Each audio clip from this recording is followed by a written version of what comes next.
No more Mr. Nice Guy. Donald Trump on offense, taking aim at Hillary Clinton on the heels of this week's Democratic National Convention. I've been saying, let's just beat her on November 8th. But you know what? You know what? I'm starting to agree with you, I'll tell you. After watching that performance last night, such lies, I don't have to be so nice anymore. I'm taking the gloves off, right? Trump is also ignoring the advice of a friend who he says told him to stay focused on Clinton. I was going to hit one guy in particular, a very little guy. I was going to hit this guy so hard his head would spin, he wouldn't know what the hell happened. Today, Trump going after former New York City Mayor Michael Bloomberg, who delivered a scathing attack against Trump at the convention. Trump says he wants to run the nation like he's running his business? God help us.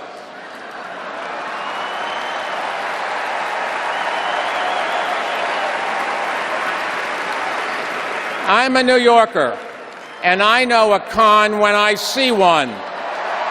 Trump tweeting this response. If Michael Bloomberg ran again for mayor of New York, he wouldn't get 10% of the vote. They would run him out of town. Trump's prolific tweeting not lost on Clinton. A man you can bait with a tweet is not a man we can trust with nuclear weapons.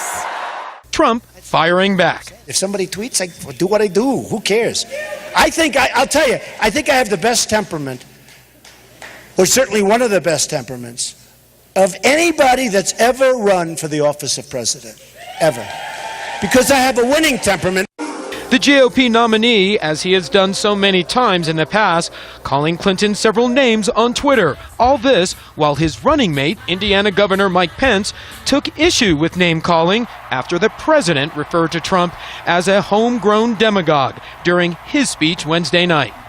No, I don't think name-calling has any place in public life, and I thought that was unfortunate that the president of the United States would use a term like that, let alone laced into a sentence like that.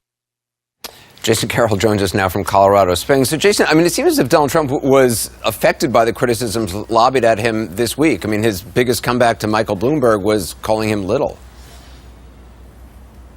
Right. Well, look, it clearly angered him. But you heard him there, Anderson. He told the crowd here in Colorado Springs that he has the right temperament to be president. He also said that the reason why he goes on Twitter so much is because he told the crowd, look, I have millions of followers on Twitter. Why wouldn't I go to Twitter? He also wanted to point out that when he said he was going to go after the little guy, really hit him and hit him hard, he says he didn't mean that he was going to do it physically, but he was going to go after him with words. But the point in all of this is there was a story that he told the crowd where a friend had told him, look, don't go after people like this. Stay focused on Clinton, and he didn't do that. And that's why so many of his critics still within the GOP say this man is too thin-skinned, doesn't have the temperament, doesn't have the discipline, frankly, to be commander-in-chief. But on the flip side of that, when you're out here at these rallies, whether it's Colorado Springs, whether it's Iowa, whether it's Pennsylvania, these crowds respond to that name-calling. So in the eyes of the campaign, why should he stop?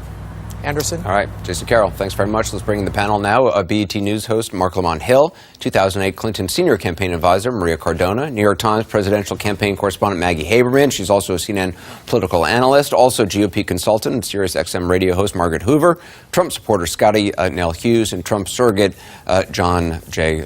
Laval. Maggie, first of all, congratulations on that interview you did with Donald Trump on foreign policy. Yet another fascinating interview. I mean, the general election has begun now. I mean, 101 days, the battle has been joined. How confident are each of these campaigns at this point? It depends on what is being said publicly and what's being said privately. The Clinton campaign feels increasingly confident coming out of this convention that they have a strong message to drive against Donald Trump. You heard Jeff talk about why they see the importance of extinguishing any Trump support in the Rust Belt, because that is really